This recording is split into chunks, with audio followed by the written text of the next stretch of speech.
રાજકોટમાં પ્રાથમિક સુવિધા મામલે લોકોએ પોતાનો રોષ વ્યક્ત કર્યો। કટારિયા ચોકડી પાસે રહેતા સ્થાનિકોએ ચક્કાજામ કર્યો। કટારિયા ચોકડી અને આસપાસના વિસ્તારમાં રહેતા સ્થાનિકોએ રસ્તા, પાણી, ભૂગર્ભ ગટર અને પ્રાથમિક સુવિધાઓ ન મળતા રોષે ભરાયા હતા। રસ્તા ઉપર બેસીને મહિલાઓએ ધરણા કરી ચક્કાજામ કર્યો હતો। મહિલાઓએ રોષપૂર્વક જણાવ્યું હતું કે 3 દાયકાથી વાયદાઓ જ મળે છે, પીવાનું ચોખ્ખું પાણી કે રસ્તા મળતા નથી। અમારે પાણી નથી, રોડ રસ્તા નથી। અમે 20 વર્ષ ત્યાં રહી છીએ, અમે કેટલી વાર અરજી કરી પણ અમારે પાણી આવતું જ નથી, રોડ રસ્તા નથી। વેરા એકદમ લઈ લે, મત હાટું એકદમ આવે, એ તો તાત્કાલિક બધું થઈ જાય, બાકી અમારું કામ કોઈથી થતું નથી। ગટર નથી, રોડ રસ્તા નથી, પાણી નથી, ટાઈમે પાણી અમારે પાણી ભરે છે, છોકરાને ડૂબી મરવાના અમારે। લોકોએ આક્ષેપ લગાવ્યો કે તંત્ર મોટા ટેક્સ તો વસૂલે છે, પરંતુ પ્રાથમિક સુવિધા આપતી નથી। જો સુવિધા નહીં મળે તો આગામી સમયની અંદર ઉગ્ર આંદોલન પણ કરવામાં આવશે।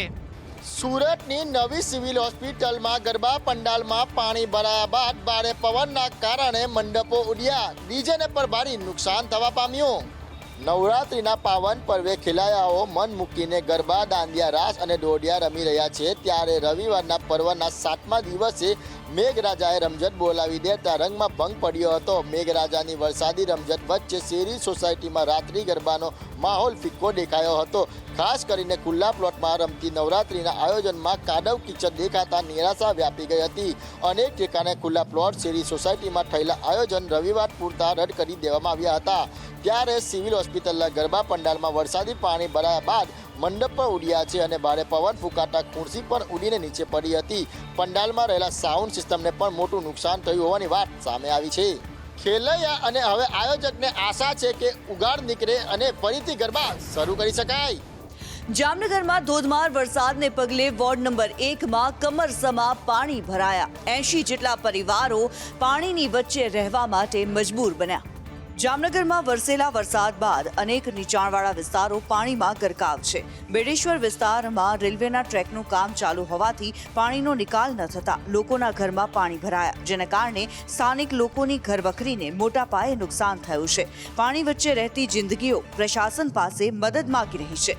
1-1:30 વાગે છે સવારનો આ લોકોનો નાસ્તો, બપોરે જમવાનું આ લોકોનું કોઈ ફૂડ વિતરણ કરવામાં આવી નથી। અને રેલવે બ્રિજની કારણે જે ટ્રેનની જે પટરી પડી છે ત્યાં બ્રિજનું કામ ચાલુ છે અને પાણીના પાઇપલાઇનનું કામ જે ચાલુ છે ત્યાંથી આ બંધ કરી દેવામાં આવ્યું છે। તેના કારણે આ 80 જેટલા મકાનોમાં પાણી ભરાયું। ઉકાઈ ડેમમાંથી પાણી છોડતા તેની સીધી જ અસર તાપી નદીમાં જોવા મળી છે અને તેના જ કારણે તાપી નદી બે કાંઠે વહેતી નજરે પડી છે।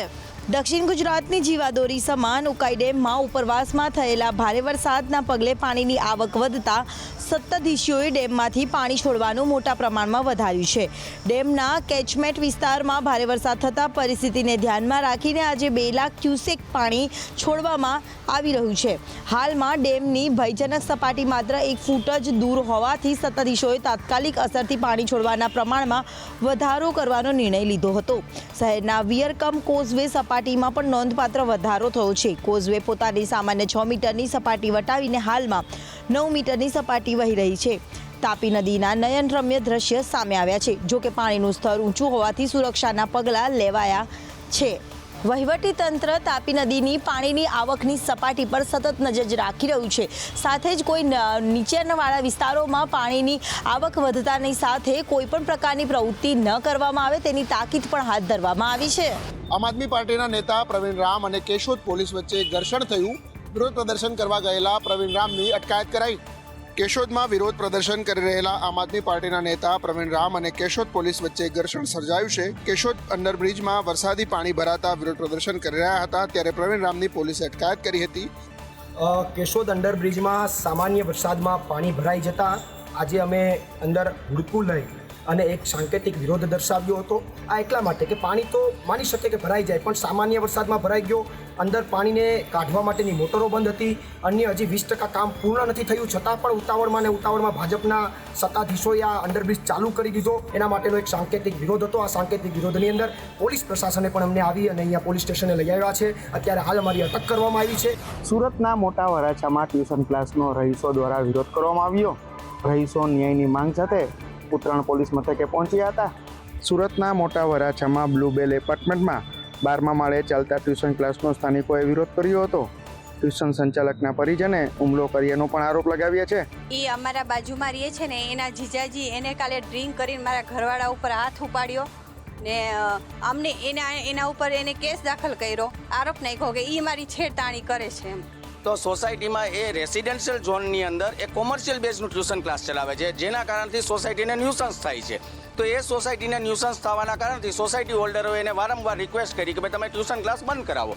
તો એ વસ્તુ એને એક્સેપ્ટ કરવી નથી અને એ એવું કહેવા માગે છે કે બધા ધંધા, બધા નાના મોટા લેડીઝો જે કુટીર ઉદ્યોગ ચલાવતા હોય એ પણ બંધ કરાવો તો હું મારો ટ્યુશન ક્લાસ બંધ કરાવું. અને આજની તારીખમાં એના ટ્યુશન ક્લાસની અંદર 40 થી 50 સ્ટુડન્ટો આવે છે અને એ બધા નાના બાળકો છે. મેયર સાહેબના કમ્પ્લેનમાં એવું જાણવા મળ્યું કે મેયર સાહેબના બેન છે. તો મેયર સાહેબના બેન હોવાથી તો એના માટે કાયદો અલગ લાગુ પડે. નવસારીમાં નાગરિકોના રક્ષકની જ દાદાગીરી સામે આવી છે. નવસારીમાં ડીવાયએસપી યુવકના માથા પરના તિલક લૂછ્યા. નવસારીમાં ડીવાયએસપીની હિન્દુઓ પર દાદાગીરી કરી હતી. ડીવાયએસપી સંજય રાયનો યુવકોના માથા પર કરેલા તિલક લૂછતો હોવાનો વિડીયો વાયરલ થયો હતો. ડીવાયએસપી રાયની હરકતથી હિન્દુ સમાજમાં રોષની લાગણી જોવા મળી. ડીવાયએસપી રાય આવીને અમારા સ્વયંસેવક બજરંગ દળના સંયોજક પર વગર કારણે લાઠીચાર્જ કર્યો, નામ લઈને લાઠીચાર્જ કર્યો છે અને એટલી ગંદી ગાળો બોલી છે કે જે હું અહીંયા બોલી નથી શકતો. હિન્દુ વિરોધી માનસિકતા ધરાવતા કોઈ પણ અધિકારીને નવસારીની જનતા સહન કરવા માંગતી નથી અને એમને આજ સુધી શાના માટે સસ્પેન્ડ નથી કર્યા એ સવાલ હું તમારા દ્વારા પ્રશાસનને પૂછવા માંગુ છું. ડીવાયએસપીએ લાઠીચાર્જ કરીને લોકોને અપમાનિત કર્યા હોવાનો આક્ષેપ છે, જેથી ડીવાયએસપી સંજય રાયને સસ્પેન્ડ કરવાની માંગ ઉઠી છે. કુર્મી સેનાના મહિલા અધ્યક્ષ જિગીસા પટેલને ધમકી મળી છે. તેમણે કહ્યું છે કે ગોંડલના કેટલાક ગુંડાઓ આ ધમકીમાં સામેલ છે. પાટીદાર આગેવાન જિગીસા પટેલે ગંભીર આક્ષેપો કરતા જણાવ્યું છે કે તેમને ગોંડલમાંથી ધમકી મળી છે. જિગીસાએ આરોપો લગાવ્યા છે કે કેટલાક તત્વોએ તેમને ચોટલો પકડીને સ્ટેજ પર લાવવાની ધમકી આપી છે. આ ધમકીમાં ગોંડલના કેટલાક ગુંડા તત્વો સંડોવાયેલા હોવાનું પણ તેમણે જણાવ્યું છે. જિગીસા પટેલનો દાવો છે કે આ મામલે લડત પૂરજોશમાં ચાલુ છે. તેમણે પોલીસમાં રજૂઆત કરી છે અને પોતાની તથા પરિવારની સુરક્ષા માટે માંગ કરી છે. જિગીસા પટેલે પોતાના જાહેર નિવેદનમાં જણાવ્યું કે આ ધમકીઓ તેઓ ડગમગતા નથી. જે ગુંડા તત્વો છે, જે ગોંડલની અંદર કામ કરી રહ્યા છે, જે આવારા તત્વો છે અને લુખ્ખા તત્વો જે નાની પ્રજાને, સામાન્ય પ્રજાને ધમકાવીને ડરાવીને રાખી રહ્યા છે, એવા લોકોના ફીટકો જેને કહેવાય, જેના નાના નાના માણસો ચા કરતા કેટલી ગરમ આપણે જેને કહીએ છીએ, એ લોકોની મને ઘણી બધી વખત ધમકીઓ આવતી હોય છે. પણ આજ વખતે લેખિતમાં ધમકી આવી છે ને એટલા માટે હું આ કાર્યવાહી કરવા માંગુ છું. આ મેં પોલીસ પ્રોટેક્શનની માંગણી કરી છે, પરંતુ કદાચ મને પોલીસ પ્રોટેક્શન ના પણ મળે તો પણ હું મારી રીતે એટલી સક્ષમ છું કે આવા કેટલા પણ આવશે ને તો હું એની સામે લડી લઈશ. જિગીસા પટેલને મળેલી આ ધમકી બાદ સમગ્ર મામલે પોલીસે કાર્યવાહી શરૂ કરી છે. અમદાવાદની 7 ડે સ્કૂલ શુક્રવારથી શરૂ થશે. ઓફલાઈન સ્કૂલ શરૂ થતાં પહેલાં નિરીક્ષણની ટીમ સ્કૂલની અંદર ઓબ્ઝર્વેશન કરશે. અમદાવાદના ખોખરામાં આવેલ 7 ડે સ્કૂલમાં સામાન્ય બાબતમાં વિદ્યાર્થીએ જ વિદ્યાર્થીની હત્યા કરી હતી. આ ઘટનાને 1 મહિના કરતાં પણ વધુ સમય વીતી ચૂક્યો છે અને સ્કૂલમાં સુરક્ષા કારણોસર છેલ્લા 1 મહિનાથી ઓફલાઈન શિક્ષણની જગ્યાએ વિદ્યાર્થીઓને ઓનલાઈન શિક્ષણ આપવામાં આવી રહ્યું હતું. ત્યારે શુક્રવારથી 7 ડે સ્કૂલમાં ધોરણ 10 અને 12ના ઓફલાઈન ક્લાસને શરૂ કરવામાં આવશે. 7 ડે સ્કૂલ દ્વારા ગુજરાત હાઈકોર્ટમાં કરાયેલી અરજી ઉપર આજે સુનાવણી હાથ ધરવામાં આવી હતી. આ માટે સરકારે નિર્મેલા વર્ગ 2 કક્ષાના 2 ઓબ્ઝર્વર સ્કૂલમાં જઈને તપાસ કરશે. સ્કૂલ શરૂ થતાં પહેલા નિરીક્ષણ કરવામાં આવશે. પોલીસને પણ રૂબરૂ મળીને જાણ કરવામાં આવશે. બાળકોની સલામતીને પહેલા પ્રાથમિકતા આપવામાં આવશે. સ્કૂલ સંચાલકો દ્વારા તપાસની અંદર કમિટીને સહકાર ન આપતા હોવાનું પણ સામે આવ્યું છે, જેને લઈને ડીઓ દ્વારા વધુ એક નોટિસ ફટકારવામાં આવી છે. જામનગર શહેરમાં ખાડારાજ અને દરબારગઢ સર્કલની ખસ્તા હાલતને લઈને વિપક્ષના નગરસેવકોએ અનોખો વિરોધ કર્યો હતો. જામનગરના દરબારગઢ સર્કલ ખાતે ગંદકી અને ખાડાના મુદ્દે કોર્પોરેટર દ્વારા અનોખો વિરોધ કરવામાં આવ્યો, જેમાં વોર્ડ નંબર 12ના કોર્પોરેટર જૈનમ ખપી અને અસલમ ખીલજી દ્વારા ખાડાને હાર પહેરાવીને તંત્ર સામે રોષ વ્યક્ત કરી અનોખો વિરોધ કરવામાં આવ્યો. તાજેતરમાં ગાંધીનગર ખાતે જામનગરની નિર્મળ ગુજરાત એવોર્ડ મળતા કોંગ્રેસ કોર્પોરેટર દ્વારા ટકોર કરાઈ કે જામનગરમાં ગંદકીની વરવી વાસ્તવિકતા વચ્ચે કોર્પોરેશનને આ એવોર્ડ મળ્યો છે અને કેટલાક સ્થળે કચરાના ઢગલા અને ગટર છલકાતી હોય તેમ જણાવ્યું. આ સાથે જ ગંદકી ભરેલા સ્થળે કારેલા અને ફૂલનો હાર મૂકીને પ્રતિકાત્મક રીતે અસંતોષ દર્શાવ્યો હતો. દરબારગઢ સર્કલની સફાઈ અને રોડની મરામત અંગે અનેક વખત તંત્ર સમક્ષ રજૂઆત કરવામાં આવી હતી, છતાં કોઈ કાર્યવાહી ન થતાં આ વિરોધ કરવામાં આવ્યો. જો આગામી સમયમાં અહીં યોગ્ય કામગીરી કરવામાં નહીં આવે તો ઉગ્ર વિરોધ સાથે આંદોલન કરવાની ચીમકી પણ નગરસેવકોએ ઉચ્ચારી હતી.